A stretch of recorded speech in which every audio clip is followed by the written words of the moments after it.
pledge allegiance to the flag of the United States of America and to the republic for which it stands, one nation, under God, indivisible, with liberty and justice for all. First order of business is we need to amend the agenda. I need a motion to add an addendum to item C2, the personnel report. Replace the attachment for item G2, Lynchburg Regional Juvenile Detention Center Education Program Budget for 2016-17, and add item G5, Capital Improvement Plan, ARC/Professional Services. May I have a motion to amend the agenda? Second. Second. It's been moved and seconded to amend the agenda. All in favor? Aye. Any opposed? Okay, thank you.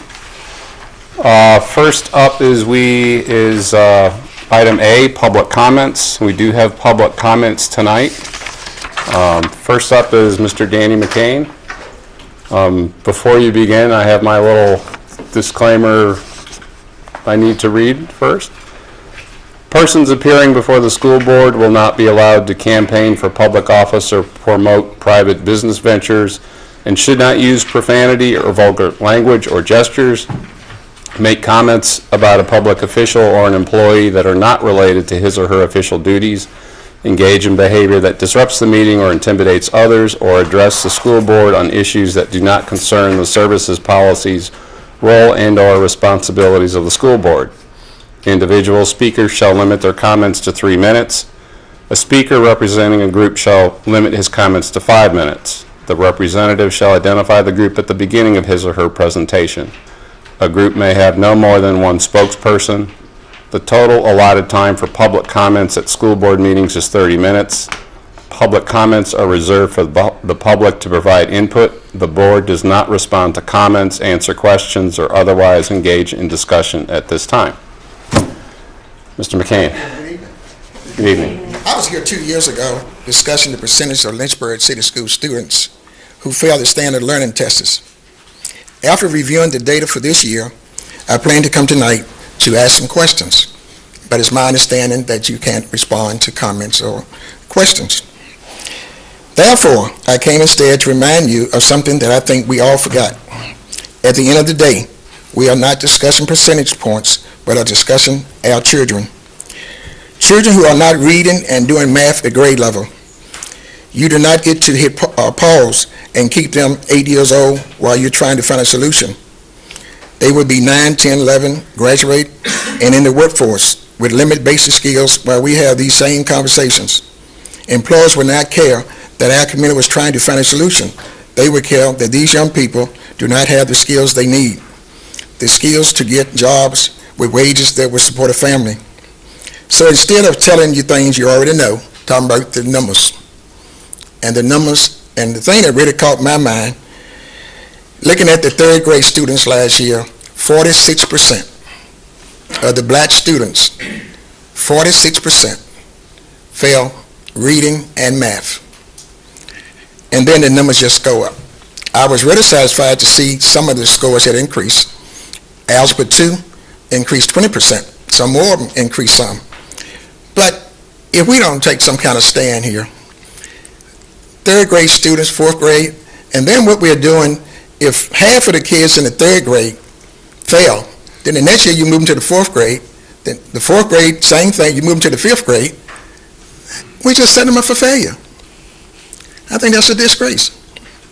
And I think that we need to do something about that. And when I mean we, I'm just not about the school system. I'm talking about the parents. I'm talking about everyone. I'm talking about city council. I'm talking about, because it's going to take the whole city to make this happen. And I think that we definitely need to do that.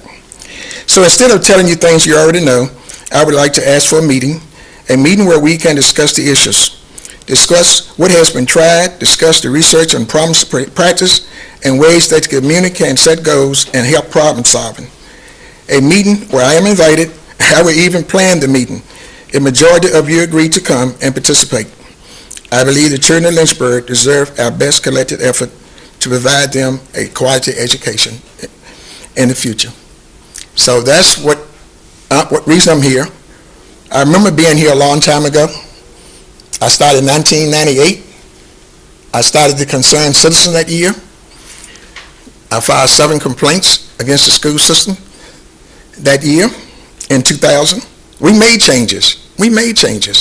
But then over the 14 or whatever years went by, we dropped right back down where we started this. And it's not fair. It's not fair to the taxpayers. It's not fair to the kids. And I'm saying we need to do something together. We need to get the parents out. We need to go in, into the communities and excuse me, and have some meetings. We need to do some things. I think we all involved. I know I care about all the kids. I'm willing to do whatever I can do. And I think the rest of the people in the community, some of them would do likewise. But if we don't take the position to show people that we really care and that we really want to make a change, it's not going to happen. So thank you. And I hope that we can have a meeting like we used to have. And the meetings used to be so large, we couldn't hold them here. We had to move them to a school because so many parents and people came out for those meetings. So I hope we can get back on track and all of us can work together to try to solve the problem and to take care of our kids. Thank you. Next, we have Mr. Ian Moore, I believe.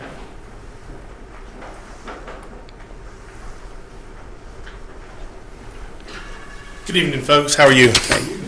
I just want to take a minute to kind of talk to you about compensation and where we are on that. I've been teaching in Lynchburg City Schools since 2000. I've taught science for 13 years and technology for 4 now, and in that time, I've seen that my take-home pay is pretty stagnant. My out-of-pocket medical expenses have grown exponentially, and we've added class periods to our day that we didn't have when I first started, that somebody would have been paid for before, and now they're not. Most teachers are at school well before contract hours, and they leave well after contract hours.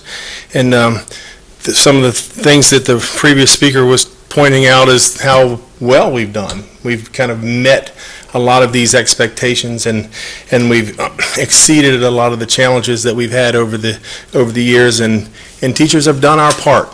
And maybe it's time for the board to look at ways that you can do a better job at compensating us for the things that we do.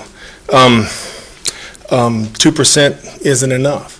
2% isn't even the cost of living. So, and I thank you for the 2%, but it's really not enough for my pay to be still stagnant. Pretty much the same as it was in 2000 is unacceptable. And it's the only reason we do that. I am still here because I love what I do. And there was a period of time when education was a ministry, but it's becoming that it's not anymore. It's a business, and we run it like a business. And if it's a business, and if we have business-like expectations, then teachers need to get paid a business-like salary. It's different than it was a few years ago.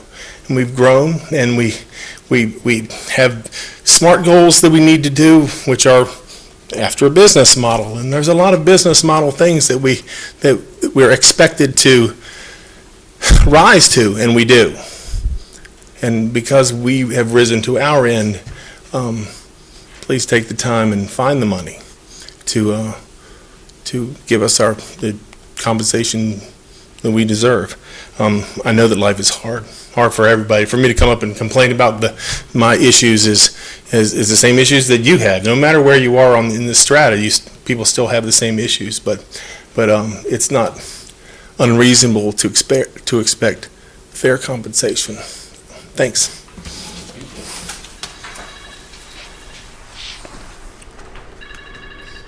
Move to item B, finance report. Mr. Buckles. Okay, good evening. You have before you the financial statements for the 2 months ended August 31st. You would note the statement is kind of scant. That's because you only have 2 months of activity, and basically we were not really in full swing. so you won't see a lot of activity in financial statements. But as far as expenses go, there are no issues as far as the expenses. As far as revenues are concerned, revenues, basically there are no changes to the revenue. There are no major items that I need to bring to your attention or any concerns that I have from a financial matter or matter that would impact our budget at this point. So if you have any questions, I'll answer them, but there's not much into the... Board question? Yes, I have a question about the state's contribution.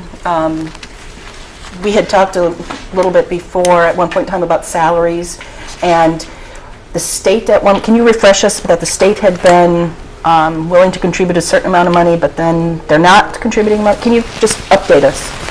If you recall that the governor had a 2% raise for teachers in the budget that was supposed to take effect December 1st. There has been a budget shortfall in the fiscal year just ended, and the governor had to revise his budget. As a result of that revision, at this point, it is unlikely that we're going to get the money from the state for the 2% raise effective December the 1st. So at this point, if we're going to do the raise, we'll have to find that from our existing budget. Because the state budget is not, the state budget doesn't at have this the money point they expected. is going to be zero. A follow-up question to that is, what percentage of our, can you remind us what percentage of our budget goes to salaries? It's 84%, I think it's 84% of our, no, 80% of our budget is personnel. 80% of our budget. 80% is So it. vast The majority of our it, budget yes. is personnel. When you add in the other 5%, which I call other charges, which are utilities, stuff that there's nothing we can do about. So 85% of our budget is between utilities and salary and benefits. The other 15% is what we do the other things with. Okay. All right, thank you. I appreciate the clarification. Other questions? If not, move on to item C, consent agenda. Consent agenda includes the school board meeting minutes for September 13, 2016, student discipline committee meeting, September 20th, 2016, regular school board meeting, September 22nd, 2016, student discipline committee meeting, and the personnel report and addendum. Is there a motion to approve the consent agenda? Move that we approve the consent agenda. Second. Second. It's been moved and seconded to approve this consent agenda. Any discussion? Okay. All in favor? Aye. Any opposed? No. Consent agenda passes. Thank you. Next, that brings us to student representative comments. I believe it's Ms. Page's turn to go first.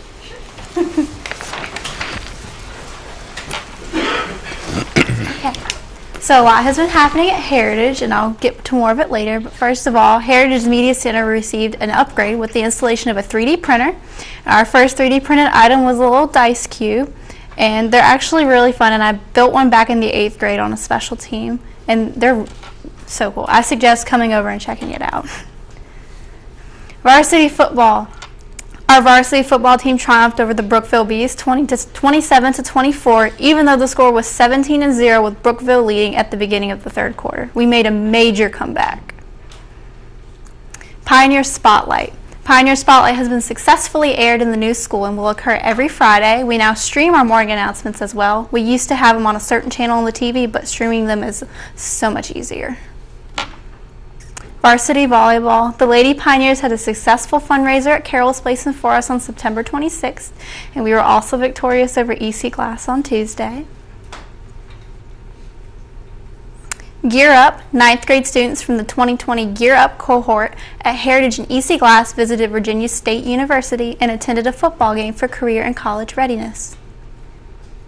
Pioneer Theater. Opening night for To Kill a Mockingbird is Thursday, October 13th. Get your tickets now for our first production in the new building. HHS JROTC. 30 Heritage ROTC cadets spent Saturday at Virginia Military Institute and took a tour of the campus, learned about ROTC opportunities, and watched a football game.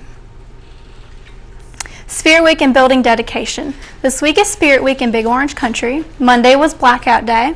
Tuesday was Twin Day. Wednesday is Superheroes versus Villains Day. I will be going as Captain America. Thursday is 90s Day, and Friday is Blue and Orange Day. Prior to Spirit Week, the Heritage Senior class participated in a new tradition by decorating the main hall, which we call Main Street, on Saturday. Also this week, alumni, the community, family, friends, and students are invited to join Heritage Thursday at 6:30 p.m. in the auditorium to celebrate and dedicate our new building. And these are pictures from Spirit Week and pictures of the hall that we decorated, and a little reminder for our building dedication. Recruiting Jordan Hamlet. Jordan has been recognized by recruiting websites and is a point guard for the boys varsity basketball team. Empowerment Academy. Heritage celebrated the ribbon cutting ceremony for the Empowerment Academy. And personalized bricks. Bricks from the old building have been personalized and set in place. Thank you. Thank you. Very nice. What's going on at Glass, Ms. Marshall? A lot, as you can see, but Who's that? I was homecoming cruise. Congratulations. And that concludes. That's all that happened. That's it for Our co-topper for the week of September the 19th was Mr. Lovelace, and he's been teaching weight training and coaching football for 2 years at EC Glass, and he was selected because he is a positive male role model for our young men, and he thinks that Glass is special because of its unique diversity. And our Hilltopper of the week for September 26th was Mr. Gardner, and he's been a football coach at EC Glass for 5 years. And he began teaching as a history teacher, but he switched to the special education department 3 years ago. And he was selected because of the selflessness and effort he shows in everything that he does. In Film Festival, 2 of our seniors, Catherine McCord and a close friend of mine, Lukeman Carey, they got to go to the White House this previous weekend in the film festival, and they got to hear President Obama speak and Leonardo DiCaprio, because she had a 3-minute short film, A Dad's Letter, and it was selected as a finalist. So they had tons of pictures of the president and all these different celebrities. It was really cool. And our results from our first marching band competition at GW. We have first place in the drum major, first place in color guard, first place in percussion, best marching, best music, best general effect, and overall placement was first in class. So our band is doing really well. And these are the pictures of everyone that were on the homecoming court, freshmen to seniors. And on the next slide, it's me and my friend Amel. We were homecoming king and queen, so it was really fun. I got to walk out on the field and get a crown. Felt like a princess. It was amazing. And the 10-miler, a 13-troop Raider squad from EC Glass JROTC hit the streets in tight formation, running the 4-mile portion of the Genworth, Virginia 10-mile race. And Kat Phillips, an EC Glass teacher, won the women's master division. And freshman Jet Davidson was 3rd overall finisher in the women's 4-miler. And our cultural arts teacher, Mrs. McDonald, you can see her in the upper corner jumping. And members of the EC Glass cross-country team, sophomore Theo Woods, he was in the men's 4-miler with a time of 21:35. And it's game time, so we have the sports update. Our football team, we lost against Amherst. It was 14-54, and it was our homecoming game, so it was a tough loss, but we'll be back this Friday, and we are prepared, so we hope to win. And congratulations to the EC Glass golf team. They are the conference 23 champions, and Connor Burgess shot the lowest score for a student ever at Ivy Hill. and come and support the Hilltopper volleyball team this Saturday. They're having a car wash at the O'Reilly Auto Parts on Old Forest Road. It's from 9 a.m. to 1 p.m., so everybody should come out and get their car wash. All proceeds generated will be donated to the Awareness Garden in honor of Breast Cancer Awareness Month. And the EC Glass field hockey team takes on VES tonight. And it is the last home game of the season, so we wish the field hockey team the best of luck. Thank you. Thank you very much. Busy goings-ons at the high schools. Dr. Coleman. Yeah, I just one more time would like to say thank you to Ms. Page and Ms. Marshall for the very interesting reports that you give. And Ms. Page may have representatives here tonight as well, but I noticed that Mr. Marshall is out there, who is Ms. Marshall's father, and he's an outstanding leader in our community, and I know you must be proud. Comments? Thank you very much. Next is item E, school board committee reports. I don't know if we have any committee reports. Dr. Coleman? Okay, yeah. Well, I'll yield. I want to thank the chair of the school board, who I think is doing an outstanding job, for his presence at the equity meeting. When I walked in, it was a full room, and school board member Mason as well. There are a few items that I'm sure will be meted out appropriately, but I know that Ethel is here, and we probably could wait, but it was a good agenda with some real solid things. Dr. McLean did an able job of leading us, so this board ought to be proud that the vetting process obviously worked. We've got a full group of very interested people who are learning how we can work together to achieve equity in Lynchburg City Schools. Other comments? Thank you. And we have no unfinished business, so it brings us to item G, new business.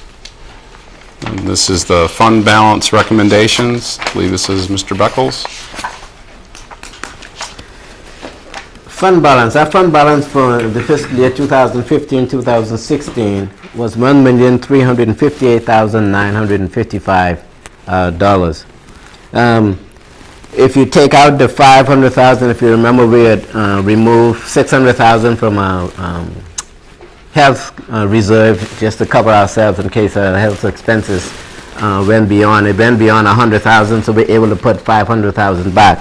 But if you would take the $500,000 away from the $1.3 million, from an operational perspective, our fund balance from the operations was $858,000.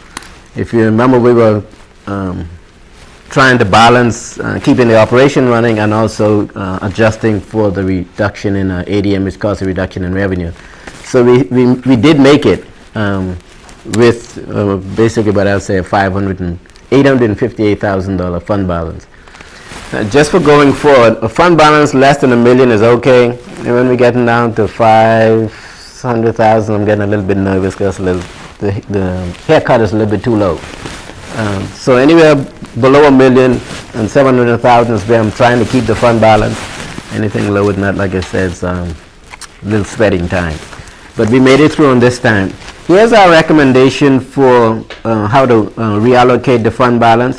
I would say the other than the healthcare reserve, the other three items, the software for $400,000, the maintenance reserve, and the empowerment academy.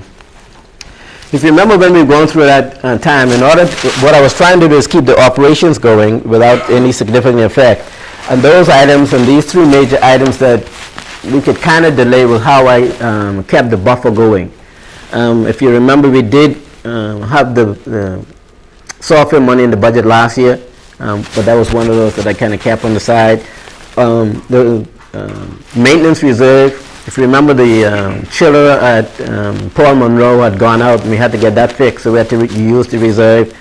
And then in order to get the Empowerment Academy ready for the summer, what we did is we took money from maintenance to get that done. So now we just put this money back, so we put the money back to maintenance. So that's how we kind of made the budget work, so we could stay positive and still keep the majority of our items going for last year. So what you see here is the recommendation for the reallocation. The 91,000 for the textbooks reserve. As you know, textbooks money can only be spent on textbooks. So the 91,000 is what we did not spend in 2016. We put that to the reserve, and we can spend that in the future. The other two items is the items that we'd like to buy, recommend that we purchase with the fund balance money. So there's a total reallocation of $1,358,955. Questions?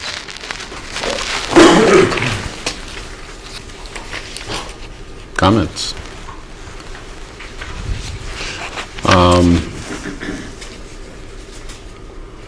Guess this looks fairly straightforward. Would the board be willing to put this on the consent agenda for the next meeting? Yep. We do that then, Ms. Wendy? Yeah, okay, all right, we'll do that. Thank you. Brings us to item G2, the Lynchburg Juvenile Detention Center, Lynchburg Juvenile Detention Center Education Program Budget for 2016-17. This is Dr. McLean. Dr. McLean. So this is the annual budget for the detention center, for which Lynchburg City Schools serves as the fiscal agent. This is the budget that's been approved by the Virginia Department of Education. It's coming to you this evening for information and request for action at our next meeting. This was one where we had the budget sheet was actually replaced due to a typo in one of the entries. The bottom line number didn't change. Correct. Board member questions or comments? Again, this is pretty much a routine pass-through, so That go to the consent agenda. if we could, if everyone's willing, we can put that on the consent agenda also. Okay. And we can always pull it. Right, and just to reiterate for everyone, the consent agenda is by consent, that if there is an item that a board member wants to discuss later, they can request that, and it comes off the consent agenda for discussion. So, just to be clear. Next is item G3, the Promise Plan. Dr. Brabrand, or?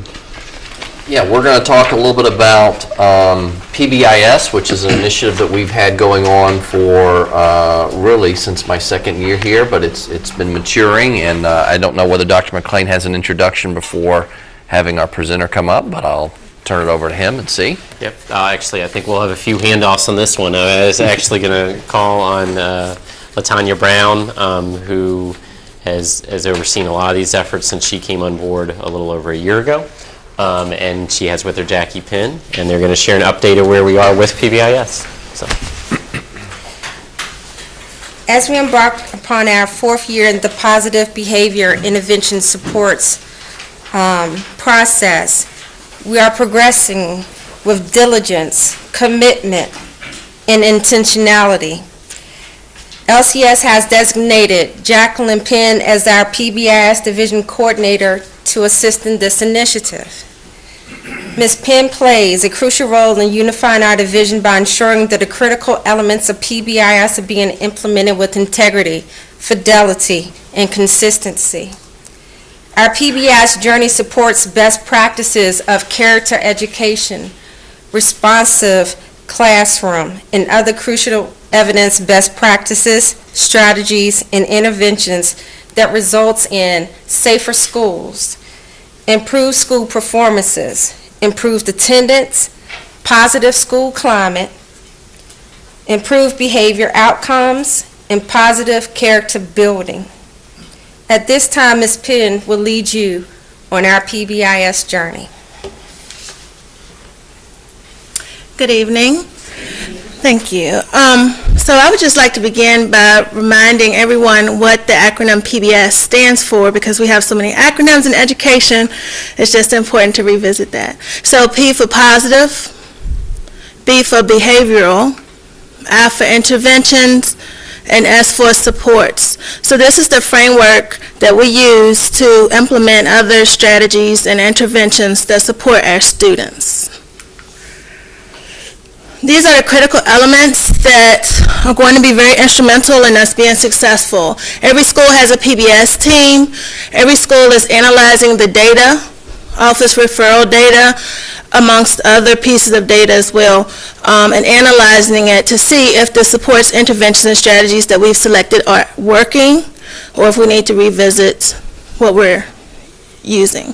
Expectations and rules are posted and taught to the students. Behavioral lesson plans are also used to teach students terms and practices such as respect and responsibility. Faculty commitment is also very important. The schools go through an evaluation process using tiered fidelity inventory, at least on a yearly basis. And also rewards and recognition programs are a must in PBS implementation, and the use of progressive discipline in which you have minor and major behaviors identified so the teachers know whether it should be referred to administration or not. An implementation plan in place that you can use to guide you as you determine what actions need to be taken. Classroom systems are very important as they are a foundation to success in PBS, and that we want to keep the students at the Tier 1 level if possible. If not, then we would move them up to a Tier 2 level in which they would get more specific and targeted interventions in small groups, and potentially even one-on-one attention in Tier 3 supports. Oops, I went too fast. How does PBS translate into decreased office referrals? It's proactive. It's a focus on classroom management. And in LCS, we are actually focusing on the top 3 practices: behavior-specific praise, attention-gaining signals in every school across the division, a voice-level management system in every school, and we are emphasizing the importance of having transitions and routines in the classrooms to decrease behaviors. Our expectation is that the rules are taught and not just told, not just posted, but they actually have a way to teach, review, model, provide examples and non-examples to the students. And also very important is the recognition of students for what they are doing right. We're probably very familiar with CORP being good and things such as that nature. Providing incentives to students, which I have some examples in the show, and acknowledgement as well. So some of our glows in a district, what we're doing this year, we are unifying our schools electronically. We're using Google Drive, and every school has an electronic folder that they drop their expectations, rules, lesson plans, all of the PBS elements into these folders so that we can analyze them and review and also share, which again unifies our division in that way.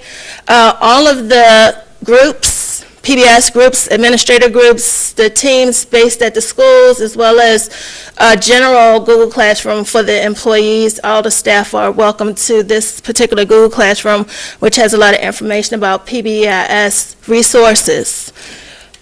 So that's a big glow for the division. Speaking of other glows, EC Glass, as was mentioned earlier, they have a Hilltopper of the Week where they recognize a teacher. They also have a lot of student incentives. They recognize students at least every quarter, school-wide, based on things such as no absences, no referrals. So at the end of a quarter, they would get rewards such as movie day, ice cream, food coupons, and they have a tailgate incentive coming up real soon. Paramount is also a leader in our division. They are really instilling in their students PRIDE, which is their acronym. And I'm going to digress for just a moment because Felicia Hinckley from Paramount was kind enough to come over and give us firsthand insights on exactly what PRIDE means in her school. Hi, my name is Felicia Hinckley. I'm the behavior coach at Perrymont Elementary School, and we take pride in learning. We teach all of our students to participate in all activities, to show respect to all, to have integrity, to be honest, to do the right thing, to have self-discipline, to show self-control, and most importantly, to do their best by showing good effort.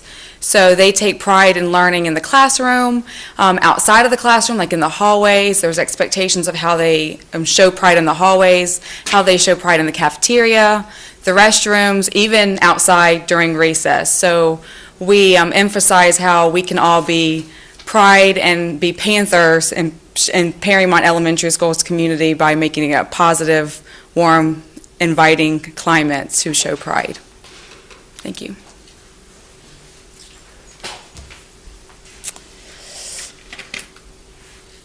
Okay, at Lincoln Middle School, they're also embedding a positive school culture. They actually ask the students if they can share what JAGS stands for, their acronym for JAGS. In building their climate, the students are rewarded on a weekly basis. So this is a very important part of PBS, is building a positive school culture.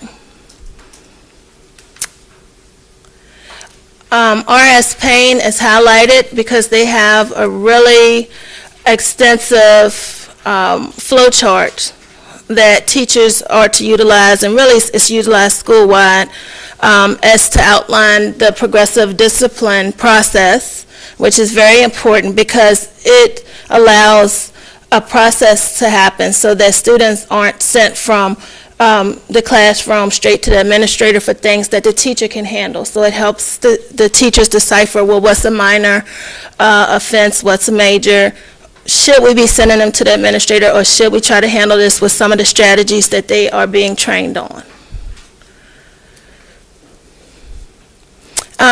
This is the Empowerment Academy Matrix, which these are high school age students, so we change it to adjust for the age difference, and their focus is on respect and what respect looks like in a different settings, classroom and non-classroom settings, which is very important. And they not only tell them what respect is, but what does it look like, what does it sound like in these different areas.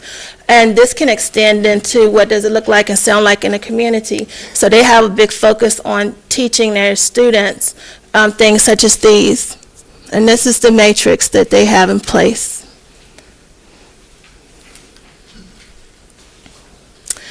So to conclude, the journey continues, and what's next? We would like to assure that there is fidelity at the Tier 1 level, which is the universal level of supports for our students. If we have fidelity at the Tier 1 level, then we know the students we identified that are in need of Tier 2 and Tier 3 supports are being identified with fidelity. And that's very important to us. We don't want to send kids on to a more intensive process that could do well if we had Tier 1 supports properly in place. So that's very important. Also, we would like to emphasize in our journey school staff. And the reason why that's so important is, again, that's a critical element of PBS, and we have to let our staff know that we appreciate them, and in turn, they can serve the students through the PBS process. And lastly, sharing key components of PBS with families and community. These are areas that we are ready to improve upon: Tier 1, staff acknowledgement, and community and family involvement. Thank you. Okay. Dr. Coleman. Thank you for the report and all that you are doing. I was interested when you say accurately identified, so that you can make sure that you've rallied the necessary Tier 1 support so it doesn't intensify unnecessarily to the next tier. And the behavior coach that spoke to us a few minutes ago, help me to understand how is the teacher equipped by way of training to accurately identify whether or not someone has done something that would measure them to move to the next level? Okay, when you're talking about accurately identifying, we have teams in schools to assist with that. What we're doing with teachers in schools as a whole are training them in terms of strategies and how to collect data, because that will be next.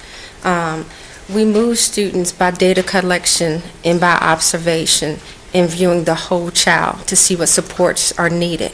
We have to first start within the classroom to see what's being successful in terms of strategies. If those strategies are not successful, then we start meeting as a team to discuss and review attendance, behavior, and discipline, and see if there's other factors outside of school that might be impairing the student while they're in the classroom. So when we're talking about teaching strategies, we went into Bedford Hills Elementary, and we did a session on teacher talk with the teachers. So it's getting my support staff out, looking at the data at each school and identifying the needs of each school, and then going in and doing mini modules with the teachers based upon their data. When schools have specific needs or situations with students that they need immediate intervention, we send supports out to the school to work with the principal and that teacher. So in terms of training, I can say that we're just getting training off the ground. We're getting modules off the ground based upon the data and the needs of our students. So with the PBIS, seems like on your end, there's a lot in place and more on the way. From your perspective, the teachers in the classroom, which is the front line of interaction, are they at present able to accurately identify behavior that requires levels of support? Okay, let me make sure I got that right. The teachers right now, you want to know, can they accurately identify the students within the classroom and the supports that they need? Yes, ma'am. And what I'm trying to figure out, whether it be elementary school, middle, or high, the teachers in the classroom, are they able to accurately identify behavior as it relates to it being a behavior that would need the kind of supports that you are providing? When you're talking about Tier 1 and universal, I would say the teachers have been through classroom management courses in their college courses. They're trained to look at the antecedent behavior or the general behavior. But when you're looking at specific behaviors that are ongoing for a lengthy period of time, or ones that might just surface out of the blue, sometimes it might take another eye. So we look at our behavior coaches. We look at our staff that are more trained in behavior. So to accurately say, I would say Tier 1, the minimum level, yes.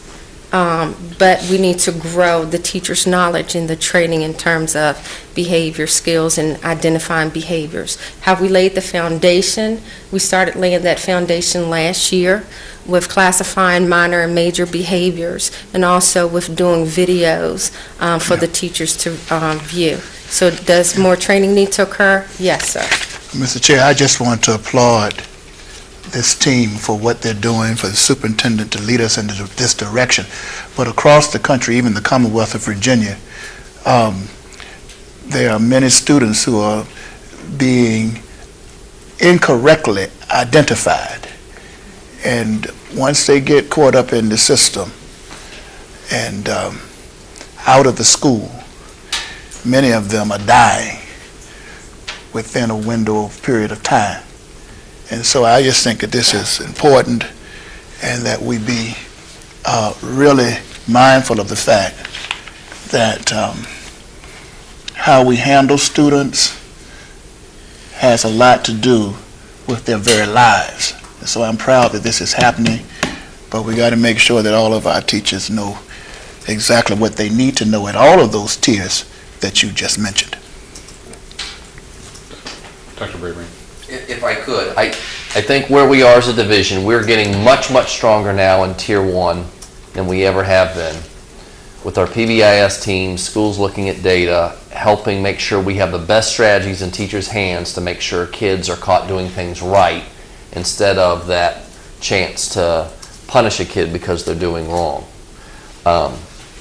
Sometimes, honestly, in one of the state trainings we went to this summer, that quick call on a referral where you'd want to make the referral, that's where the greatest chance for implicit bias to kick in and send that kid out on a referral based on their background or their race or their gender. So we're really doing a much better job there. An issue for us and for the rest of Virginia is resources to support kids in Tier 2 and Tier 3 that we have accurately identified, that teachers know, that the teams know, that the principals know. And that, honestly, we've done better this year. We have behavioral coaches in some schools that principals said, I have a need for this, and they use some of their school-based funds to have that person brought in.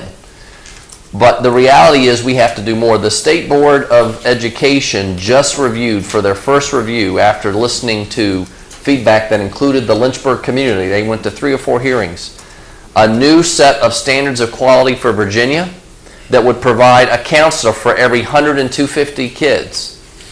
250. One counselor for every 250 kids. I don't know what I just said, but 250 kids. One social worker for every 1,000 kids. So they're proposing a standard of quality. This is for every division, not even a division that has a significant amount of poverty. To have 8 social workers. We had 1 social worker when I got here, and I don't know the number count right now. We have 5. We're still under what the standard of quality would be in what has been proposed. There have been nothing in the standards of quality before in Virginia for social workers or for psychologists. And the truth is, the kids that Mr. McCain talked about that are still failing, many of them are affected by trauma, mental health, and we've got to put support around those issues so that they then can be in a position to have academic success. So Tier 2 and Tier 3 with PBIS is where we still have our biggest challenges, and I'm not going to shy away from saying that they are our challenges and that we need to put more resources. We're hoping for more resources from the state, and I think in the budget you'll see brought to you, we're going to be asking to continue to support resources around this. These kids, if they get the support, we can get them into a position where they can be ready to learn. But sometimes these Tier 2 and Tier 3 kids are so surrounded by their behavior challenges that they're really not ready to do as well academically as we would like them to do. So that's where our work is.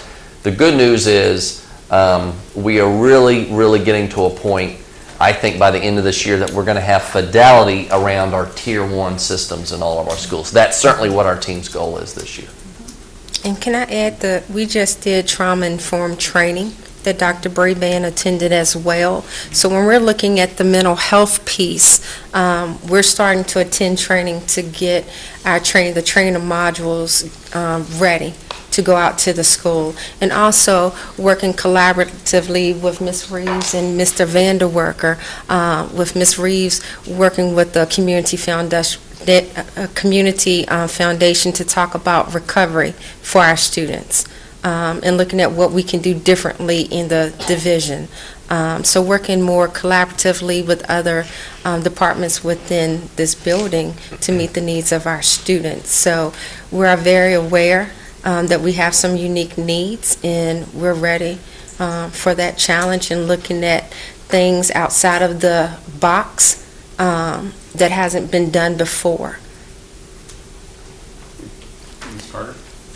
I see here you said data-driven. What data are you looking at specifically, and how are you all using that data to decrease guesswork, decrease bias, decrease subjectivity? At the end of each month, each school's PBIS team pulls their attendance data discipline data, and they review it. They review it by 5 questions. One of them is location, time of day, the type of event, which is the code, whether it's a simple fight or whether it's a battery. And then they review how many times that student has been suspended. The administrators look at the teachers and the number of referrals the teachers are looking at. The team looks just at the referrals. On the division level, we review it for the whole division. So that's why we say every school reviews their own data, and they come up with the strategies to meet the needs of the schools based upon the data at that school. Or if they see a student that's sticking out, that's being referred very often, then that's when we're calling in their PBIS or Tier 1 team to meet with that student. If it's unique needs for that student, then they have access for supports from my department based upon the needs of that student. And the principals, I can say this year, they have immediate access to my office to get the supports out, and the supports are out within 24 hours to the principals as they need it.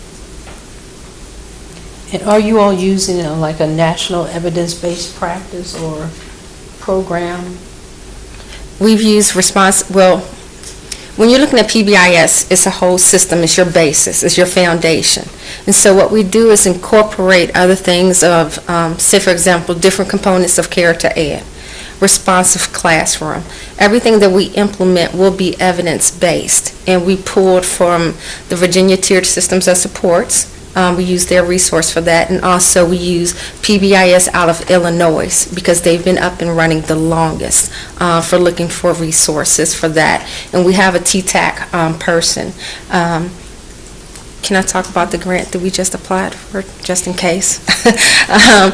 We just applied for a grant with DOE for an exploratory team for the division, to make sure that we're looking at the data correctly, to make sure that I'm training Dr. McLean, Ms. Reeves, and everyone on my staff correctly to do the things that we need to do as a division to push it out with the schools. So we just applied for that grant to give us assistance within, on terms of the district level.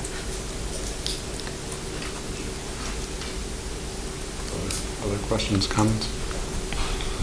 It's a lot of work. It really is. Thank you. Thank you. So that brings us to item G4, calendar. Sorry. The timeline for the development of the 2017-18 school calendar. Dr. McLean. Dr. McLean. All right, so as you're well aware, the calendar was last approved for a 2-year period back about a year and a half ago. And so what we wanted to bring to you this evening for information is our current plan for the development of proposal for the calendar for 2017-18. You'll notice here within the agenda report, there's a few components that were going to be part of this process. So starting in another week or so, being able to have data that's compiled from the past intersessions and summer programs. So there'll be a data component from student achievement. We are looking to then have a survey that comes out towards the end of October, running a couple of weeks for students, parents, staff. And then we also look to have two another versions of listening tour focused on the calendar. These are same topic, just two different sessions to provide greater access. We would take all that data from the surveys, from the listening tours, and from the data from intersession summer programs, put forth a proposal to the board for the calendar for the following school year at the second November board meeting, and look to, if the school board is ready at that point, for adopting a calendar at the beginning of December. So that is, we want to provide this as a timeline, as I know there's questions of, since calendars are approved only through the end of this school year right now, this is what our current proposal is, and open for questions and comments. Morris? When will we get the data that you're collecting? When will we have access to review it and look at the survey information? or will we? Well, we would provide it, the intent would be provided to the board along the timetable that typically we'd provide that information ahead of board meetings. Okay. I can see a more specific date, but our intent was laying out these timelines so that we'd have time to do so. So we'd have it at the mid-November, the November 15th board meeting, and then a vote on the calendar could take place at either the two December school board meetings. So I think it'd be approximately like November 10th or somewhere in there. Other questions, Ms. Carter? Is it possible to squeeze in or put in a listening tour that's at Dunbar Middle School? Looking at transportation and availability of getting to Sandusky and Lincoln. Why don't we'll take that feedback back and see what we can do. You're just concerned that we may not get everybody from the community at both these two sites. And just a brief sort of a why, and I understand why it would be good to do that too. There's a listening tour at Dunbar next week, so for different it's not on the calendar though. So we're trying to rotate around the different listening tours, but I understand why you say that in terms of having one for the calendar there too. Maybe even split the difference. I don't dare question how or why you guys do this, but even Glass would split the difference between the people that live in the Lincoln area and the people that live around Dunbar that might, be more transportation challenge. I don't know. That might be a terrible idea, but I'm just saying if you're trying to reach more people. Any other comments? Just one comment I have is it seems a lot earlier as far as discussing of the calendar than past years. I guess it's really just a remark. It's not necessarily bad to plan ahead, but it does seem a little early. Part of what I would share is we recognize that the calendar that we adopted over the last year and now this year was a difference, was a departure from our traditional calendar. We recognize there may be some community discussions about, well, will that calendar continue? Will there be a different calendar? What will it look like? So we really want to be able to be proactive here and bring the board. The board could decide to have more time for community input and reaction, not in December, but we don't want to hang what's the calendar going to be like for 17-18 into late spring and cause needless consternation by others. Is it going to go back? Is it going to stay the same? Are there going to be tweaks? What would they look like? So that's our notion around it. Did I miss it? Did you say we're going to try to do another 2-year calendar or no? Or are there thoughts on that? Or are we going to just still part of the It's process? not predetermined whether we would or not. I think we're also looking at feedback, and I think that could be the board's direction on that. I will say it's not. I mean, when I first came on the board, we weren't getting a calendar sometimes until, late February. I mean, and that's tough. We get a lot of emails when we don't have a calendar set. I've already had a couple of questions personally, so I appreciate this. I know historically part of the reason why we've had to wait is because we had to wait on whether or not we had missed enough days to qualify for the waiver for an early start time. And do we know for sure yet if we are covered by that waiver so we can start early? My recollection is that Senator Newman here, our representative, has done a great job inserting into the budget a waiver clause that does affect Lynchburg, but I'm going to verify whether that is in effect for next year. I know we had it for this year and for the year before, but I'll verify that and update the board and certainly have that for the board before we have. As I recall, it's been inserted in the budget language that allows us to continue to have the waiver regardless of the General Assembly's decision on the Labor Day law, but I'll verify that. And I will also say I think sometimes the point in the year in which that decision is finally made would be well after anyone would want to wait to finalize a calendar.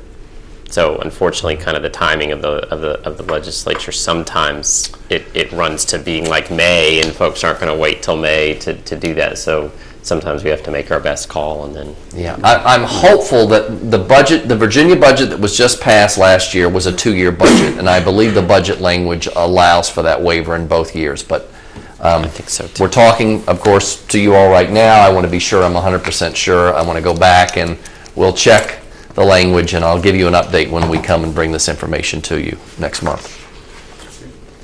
Other comments, questions? Okay, thank you. Thank you. That brings us to item G5, Capital Improvement Plan, Arc Flash Professional Services. Mr. Copeland? Yes, sir. So just a quick intro into what arc flash is. It's really electrical shock and the explosion that happens when something goes wrong.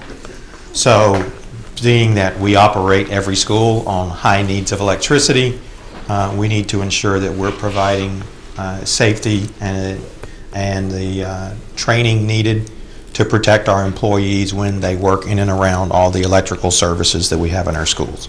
So the last year we established a capital improvement plan project with just an arbitrary amount of what we kind of thought it would cost of $100,000 to get these professional services accomplished.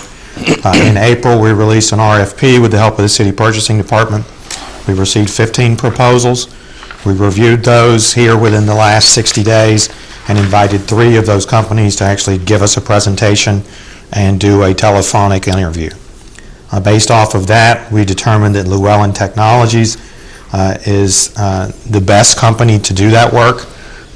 Within the past 2 weeks, we've entered into kind of a detailed scope of work definition and the pricing approach to that, and it all came to fruition at the end of last week. So that's why this is coming to you tonight kind of quickly. The total value of the work to get all of our schools in compliance is right under $190,000. As I mentioned before, we only have $100,000 in the project, so I'm requesting approval to move $90,000 from the Heritage High School main electrical service upgrade project. That project was completed over the summer, and we have $119,000 remaining in that project. So, the goals of this effort, and it's a several-month effort, is to actually go through every one of our school buildings and identify where these electrical hazards are. Then based off of what they identify, they develop the mitigation recommendations, they develop what the personal protective equipment requirements are for the differing levels of hazards, and ultimately we end up with a safer workplace. So that's kind of everything that's involved in this, and I'll answer any questions you may have. Board member, questions, comments? I'll bite. Is this being driven at all by federal regulatory Yes, changes? it is. The National Fire Protection Act, and Steve has the particular number in memory, actually requires that this be accomplished. And so this sounds like it's a combination of possible hardware cabinet protection upgrades as well as training for your folks and possible PPE purchase? Correct. It's all of that. Okay. Is this something they have a formal document that's like, here's what you need to do? Yes, it is. Very formalized process. So the recommendations, the write-ups, the modeling of our systems, all of that's included in the work effort. And then the training involved and all of those things are other pieces that come once they do the initial surveys. Is there guidance that, I guess, will the training be sufficient so that in the future when something new comes up that your group, we can do the evaluation ourselves, or is this, you know what I mean? I don't know that we'll ever have the knowledge to do the evaluation because we are talking about electrical engineers right. Doing the majority of this work. Okay. All right. Any other questions? All right, thank you. Is the board's willing to put this on the consent agenda, or? Okay. That brings us to superintendent's comments. Dr. Brabrand. Thank you, Dr. Nellis. I want to share a couple of things with you. One, we did have an excellent presentation tonight about PBAS, and there was a reference about our speaker around trauma-informed care, Dr. Sampson Jackson. I did get to go see that, and I thought she did a wonderful job. We had a lot of people out to hear her. And one of the things that she said she has shared, not only, of course, here locally, but at the highest levels with the governor, with the children's cabinet that Secretary of Holton was leading at the time, is that Virginia, if it's going to get serious about helping accomplish the remaining academic challenges we have for kids, we've got to meet their mental health and social emotional needs, and that we are behind in those kind of supports. So it was very very positive and very eye-opening, and I look forward to continuing to work with leaders across the state to bring that training to Lynchburg and to get our folks in an environment where we have every school is a trauma-informed school and can provide the services needed. We do have the Lynchburg City Schools listening tour tomorrow at Heritage at 5:30. This is around enhancing our resources. It can include things around budget, but we want to hear about anything around policy or procedures that we can get better. We think the listening tour format was very powerful this past spring, and we're using that around a variety of topics this year, and this is one of the first around enhancing our resources. Thursday, we'll have, as you already heard, the Heritage High School building dedication. We did already do the formal ribbon cutting, but this is sort of a chance for the school and school staff to celebrate the dedication of the building. I know Roger Roberts is going to be one of the featured speakers, as is our own Jenny Poore. And that should be a nice time, 6:30 on Thursday. We really appreciate the support of our business community, and annually Partners in Education, our business partnership group here in our school system that's led by Amy Huskin, partners with the Chamber of Commerce, which is now the Lynchburg Regional Business Alliance, for a golf tournament that supports our school system. And they will be playing tomorrow, and I'm going to be out there in the afternoon with 3 of Lynchburg City Schools' best student golfers. So we'll see how we do. And I'll be relying on them, I can assure you. Intercession is coming up. We talked about calendar tonight, but the actual intercession calendar is about to take hold, with Intercession Week being October 17th through the 21st. And remember, this year the intercession days will be Monday, Tuesday, and Wednesday. So students and teachers will be going back to school just like it's a regular week for the first 3 days, and then everybody in the system, student or teacher, will have Thursday and Friday off. Next week, we will also have a listening tour around rigor. It's on Wednesday. I'll get you the date and time shortly. That will come out this week. I didn't want to put too many listening tours in one week. We have the listening tour tomorrow around budget, and we're going to have a listening tour around rigor that I think will get at many of the things that Mr. McCain was talking about. I also want to thank our staff. We have an amazing staff, and this week was Custodial Appreciation Day, and our custodians just do an amazing job to keep our schools clean, and sometimes they are some of the people who know more about what's going on in the school than almost anybody else, and the relationships they have are amazing, so we appreciate them. And finally, speaking of appreciation, I just want to take a moment to remember Walter Four. He was a community leader. He's been called a hero, and he is. He reached out to me when I first got here and offered support. He was a straight shooter. He called it like he saw it. He'd give you praise if you deserve praise, and he gave you correction if you deserve correction. And I appreciate both of those aspects of him. I'm going to miss him very much, and I know there'll be a celebration of his life tomorrow at 11 o'clock at Court Street Baptist, and I hope anybody who knows him has an opportunity to be there, and I'm thankful that I got to know him in my time here. That's all I have, sir. Very good. Board comments. Dr. Coleman. Just real quick, Mr. Chair, I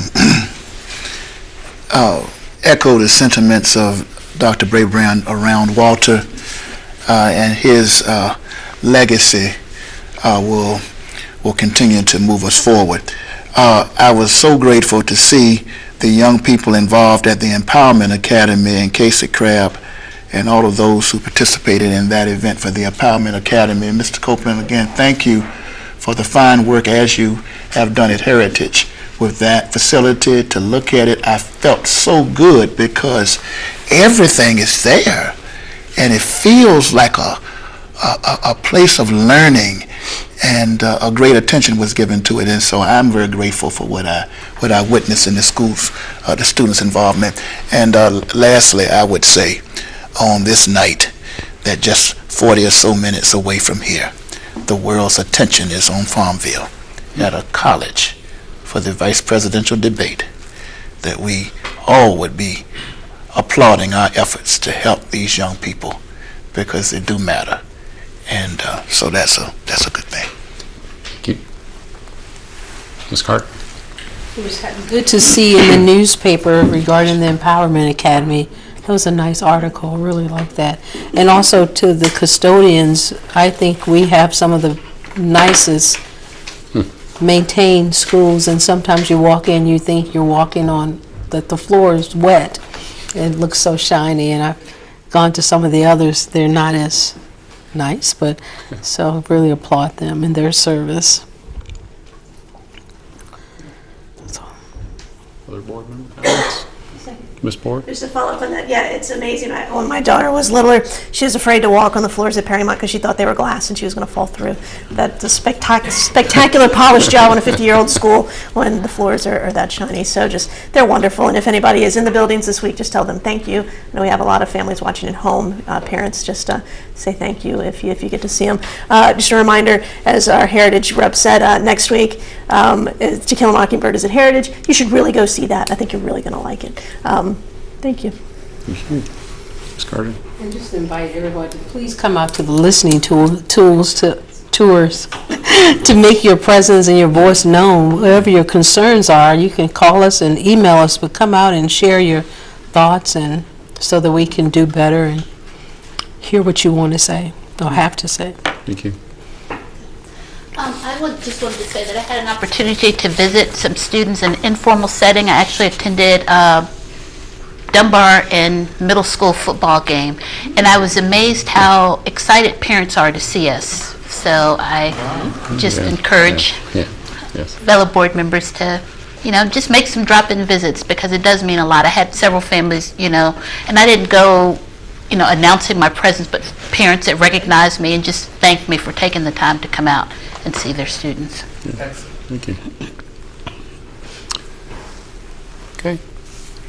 Brings us to a couple of informational items. The next school board meeting is Tuesday, November 1st. There will not be one on the third Tuesday of this month because of the intersession. So the next school board meeting is Tuesday, November 1st at 5:30 p.m. This is at Heritage High School? Oh, yes. That's the joint meeting with City Council. I'll have to verify the location. Off the top of my head, is it at Heritage High School? No, it is at Heritage High School. Down here, Wendy, so I believe her. Yeah. Yes, so, it's at Heritage High School. Yeah, Heritage High School, okay. On the following Thursday, on November 3rd, is the school board retreat. That's going to be at the Greater Lynchburg Transit Center Conference Room at Kemper Street Station on the second floor. And that starts at 8-ish? Okay, 8-ish. Don't be late. There being no other business, meeting's adjourned. Thank you.